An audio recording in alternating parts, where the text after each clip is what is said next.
The Moon, the Flower, and the Door by Bucking Nonsense. Read by Goombasa.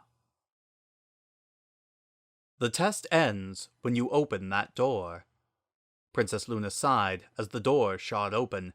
Before she had even finished the last word of the sentence, she looked down at the young colt, who had done so with a look of barely concealed annoyance. The colt in question was a brown unicorn with a black mane, and she had to admit he was as cute as a button on a teddy bear's nose. He looked up at her with an expression that contained all the joy and enthusiasm of a puppy who had just fetched a stick, and quite possibly with as much guile or intelligence. She was being unfair. It wasn't his fault, of course. All he'd done was what he thought she had asked. Every last colt and filly who had walked into this room had done the same, and with the only difference being how quickly the door opened. And that was the problem, in a nutshell. Admittedly, this particular colt had swung the door open so swiftly and so powerfully that it had nearly been ripped off its hinges, through pure magical might and the youngster's enthusiasm. He certainly might have a future at her sister's academy for gifted unicorns, but not for what Luna needed. Looking over at the guards stationed at the opposite side of the room, the princess said, "Take this young fellow out and give him an endorsement for my sister's school. I'm afraid he hasn't passed the test, but he might have a future elsewhere. Then send in the next one." The guard nodded and escorted the colt out, doing his best to mollify the colt's exclamations of, "What did I do wrong?" as they left the room. It was a familiar refrain by now. Every unicorn who had entered the room had sung a similar tone at the end. They came in, Princess Luna told them what the test was, they opened the door, and upon hearing that they had failed to pass the test, they were, all of them, simply shocked. Hadn't they done as the princess directed? And the statement, on the surface, was so simple. They did exactly what they thought she had said, but not a single one of them understood what she had meant. She'd even taken the additional step of having one of the younger members of the palace staff masquerade as one of the participants, and had that one come in first, open the door loudly enough that every pony in the hall could hear it, then be escorted out, looking dejected. All of that should have rung warning bells in the heads of the youngsters, that this test was more complex than it seemed on the surface. But, instead, each participant repeated the same mistake. Maybe it was too simple a test? Or maybe too complex? If no pony actually passed today, Luna supposed that she'd have to take into account the age of the ponies participating and adjust the test accordingly.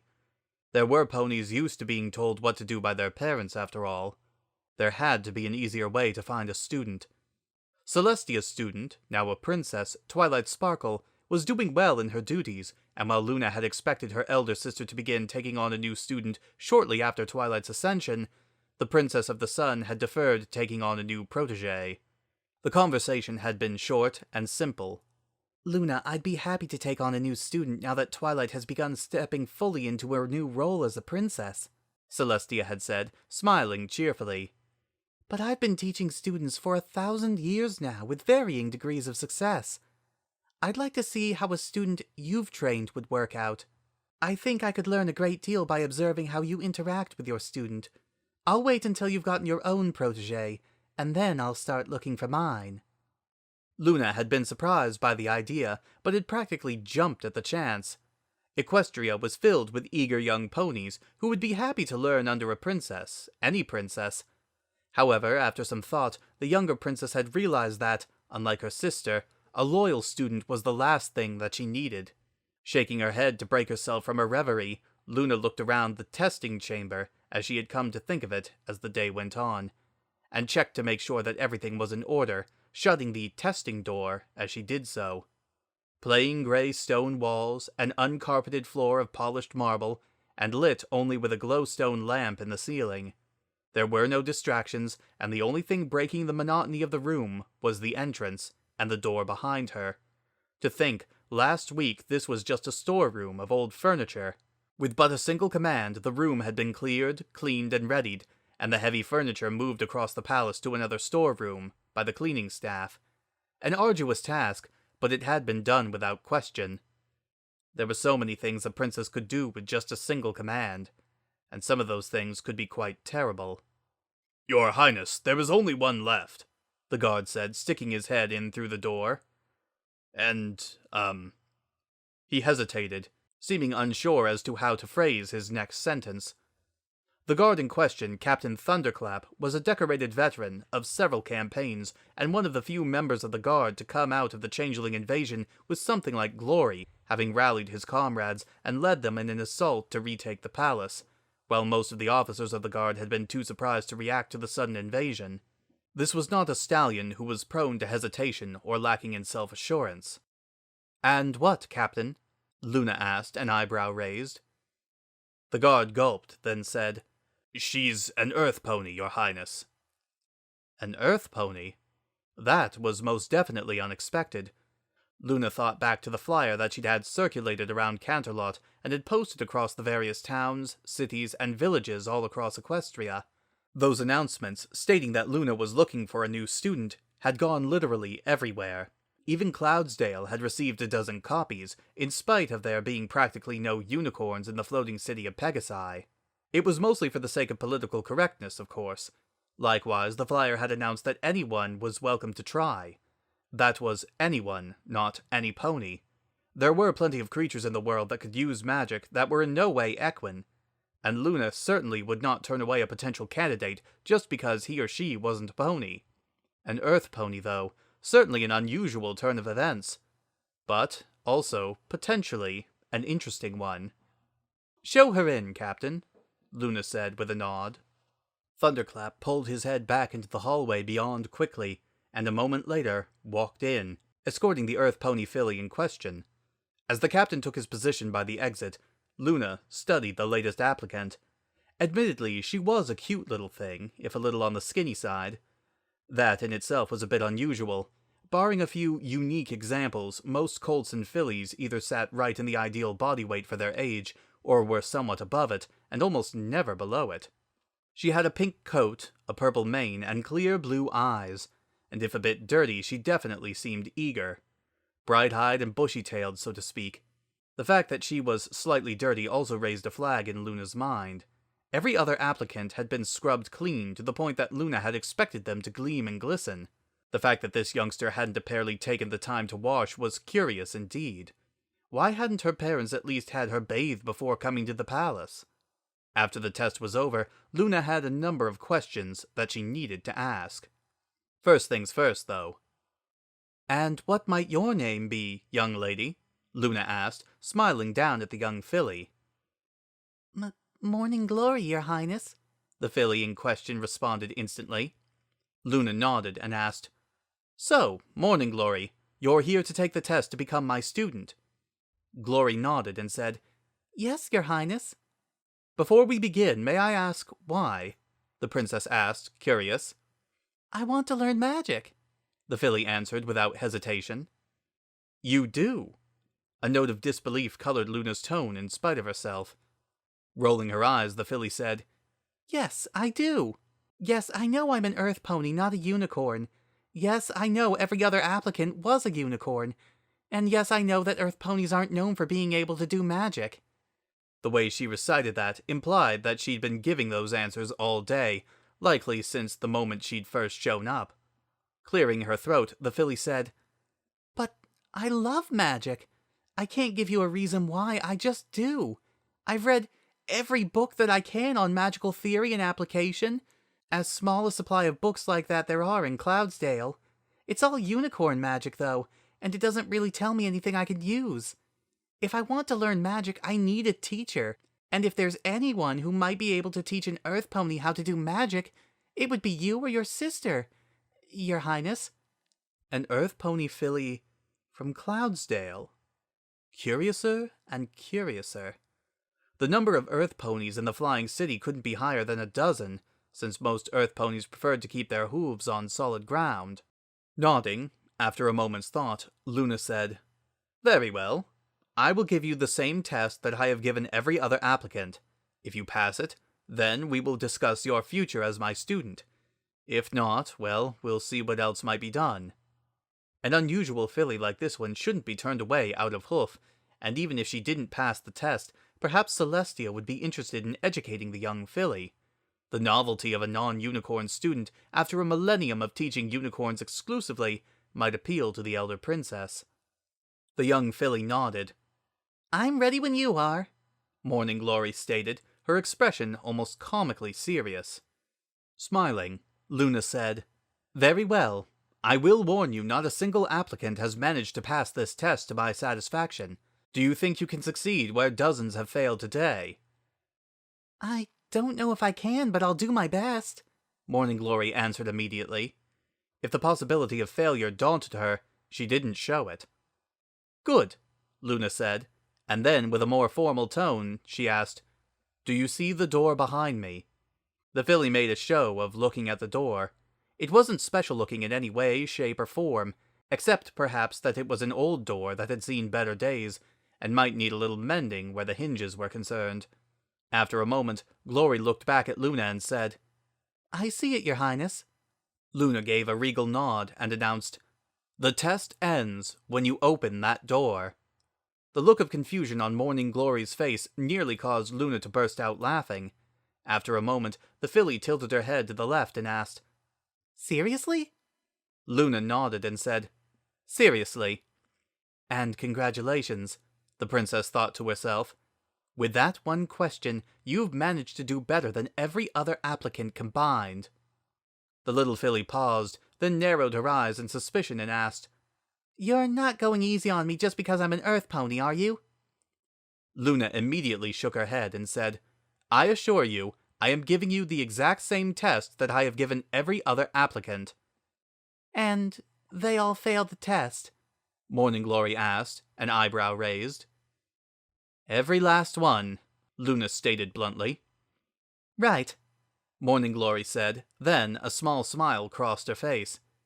"The test ends when you open that door." She pondered that a moment, then asked, "If I try to open the door, will you do anything to stop me?" "Not at all," the Princess of the Moon answered.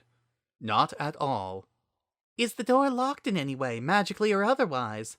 Morning Glory asked, studying the door again. "No," Luna answered, a small smile forming on her face. Morning Glory gave this a moment's thought, then inquired, "Is there some sort of monster that tries to eat me if I try to open the door, or tries to stop me from opening it in any way?" "A guardian? No," Luna answered, then chuckled at the thought. A guardian creature? On that door? Just the idea was absurd. The filly turned her head to the right and asked, "What is on the other side of the door?" "It's a broom closet," the alicorn stated immediately. "If you like, I can show you." "I don't think that will be necessary," Morning Glory said after a moment's thought. Then she added, "Would I pass the test or fail the test if you open the door for me?" "Neither," Luna answered, then added, "The test ends when you open that door, not when I open that door." Morning Glory gave this some thought, then asked, "But opening the door doesn't necessarily mean I pass the test." "True," Luna said, and then gave another small chuckle. Not a single applicant had considered what the princess was saying. They had only heard what she had said, without giving any thought to the actual meaning. "If I open the door right now," Glory began, "would I pass or fail the test?" "Good question." "I wouldn't say you'd pass, exactly," the princess admitted, "but you'd come a great deal closer than all the other applicants have." "Fair enough," the filly said, then asked, "May I ask the guard a few questions?" "Feel free," Luna responded, after a moment's thought. She saw no harm in it, really. Morning Glory turned to Captain Thunderclap and asked, "This is the same test she gave all the other colts and fillies?" The captain nodded immediately. He'd been present for every test today, so of course he'd know. "You promise?" the filly asked, with the sort of absurd seriousness that only a 5-year-old filly could manage. "If I lie to you here and now," the captain announced with the formality one might normally reserve for a blood oath, "may my wings fly off without me and never return." That seemed to satisfy her. "Okay," Morning Glory said, then rubbed her chin. "Do you know how to pass the test?" "No," Thunderclap admitted, "but I can tell you how all the other applicants failed if you'd like." The filly, an eyebrow raised, asked, "How?" "They opened the door," the captain stated, a slow smile crossing his face. Luna only barely managed to stifle an unladylike guffaw of laughter at that. Funny though it was, it would likely hurt the youngster's feelings to hear the princess laughing at a joke at another's expense. "Thank you for your help," Morning Glory said, a hint of sarcasm in her voice. "My pleasure," Thunderclap replied, without a trace of irony. Turning back to Princess Luna, the youngster asked the one question that Luna had been hoping Somepony would ask at some point today. "Just what is the purpose of this test?" Luna smiled and said, "After the test is over, I'll explain it to you, pass or fail." "Promise?" Morning Glory asked, her expression the very picture of skepticism. "Cross my heart, hope to fly, stick a cupcake in my eye," Luna immediately answered. Meanwhile, in Ponyville, Pinkie Pie suddenly went very still for a moment. If words could be put to the feeling that had run through the pink pony's body, it was as if there had been a great disturbance in the force, as if someone very powerful had made a Pinkie Pie swear, but it had not yet been kept. After a moment, the feeling passed, and the party pony went about her business, although every so often she'd look in the direction of Canterlot with a suspicious glare, as if daring someone to try and do something. "Okay," Morning Glory said after a moment. "So, is there a special way of opening the door that will guarantee I pass?" "No," Princess Luna answered immediately. "Any sort of secret knock or password?" Glory asked, tilting her head to one side again. "No," came the alicorn's prompt response. Tilting her head the other way, the filly asked, "And if I open the door right now, I'll still fail the test?" "Yes," Luna said, then paused and said, "although you're a lot closer to passing the test than you were before." Morning Glory sat, and her face scrunched up as she thought. For 3 or 4 minutes she sat there not moving, just thinking. Finally, the filly blew out a breath from her lips with a distinctive prrrr sound, and then threw up her hooves in frustration and admitted, "I don't get it. Just what is the point of this test? I mean, you're asking me to do something any pony could do. I mean, even you could do it, and a lot easier than I could. You're taller than me, so you wouldn't even need to stretch to reach the knob, and you wouldn't have to strain to open it, even if you didn't use magic." Finally, an expression of frustration clear upon her face, Morning Glory asked, "How am I supposed to pass the test?" Smiling, Luna said, "By asking how you're supposed to pass the test, and then opening the door." At the filly's flabbergasted expression, the princess added, "Congratulations, by the way. If you will kindly open the door, we'll begin discussing your future as my student." It has to do, in part, with how the words of a princess can be misunderstood, Luna explained over a late lunch, and in Ponyville, Pinkie Pie breathed a sigh of relief, thankful that she wouldn't have to try and force an alicorn to keep a Pinkie Pie swear. There was a king, long ages ago, who sought to expand his power in both the political arena as well as in other areas, but was hindered at every turn by a sage who was well loved and respected by his subjects and by many others in foreign lands. The king and the sage were in conflict for many years, but things never went beyond raised voices. Then, one day, after a serious political defeat, the king was heard to exclaim, "Can no one rid me of this meddlesome mage?" A few of the king's vassals interpreted that as a command, and... Luna paused and considered her words carefully. This was a filly of 5, after all. "I'll spare you the details, but those vassals did as they thought the king commanded, and that meddlesome sage was no longer a problem for the king, or at least not directly. However, in doing so, those vassals ended up causing their king a great deal more frustration than the sage ever had. The king lost a great deal of power and influence, both at home and abroad, and ended up being hated by many, all because his subjects misinterpreted what he had said." "And that was what the test was about," Morning Glory said as she swallowed a mouthful of biscuit. "You wanted some pony who took the time to try and understand what it was you meant, not blindly trying to do whatever they thought you said." "Exactly," Luna said with a smile. "I've been away for 1,000 years. and so much has changed. Technology, culture, traditions, and perhaps most importantly, our language. Words mean different things than they meant back before my banishment, and sentences were structured differently as well. It would be very easy for me to say something that could be interpreted incorrectly, simply because I accidentally spoke in a way that sounded as if I was using a metaphor or euphemism that is common in modern society, but was non-existent 1,000 years ago, or vice versa. The young colts and fillies before you were so eager to please that they immediately jumped into action and failed the test because they thought they knew what it was I asked of them. It never occurred to any of them that when I said that the test ends when they open the door, I was speaking of how they might fail the test rather than pass it. You actually stopped, asked questions, and thought. That is what I need most in a student. Some pony who will stop, listen, ask questions, and above all else, think. I'm sorry to say that, as today has proven, ponies who do so are much more rare today than they were 1,000 years ago. And, she added silently, I wanted a student who didn't reflexively obey my every word because, if I ever become Nightmare Moon again, I don't want to drag my student down with me because she was slavishly following my every utterance without considering whether what I was doing was right or wrong. So, the princess announced formally, a bright smile still on her face, you have succeeded in passing the test. I cannot say if I can teach you magic, but I am certainly willing to try. If it proves impossible, well...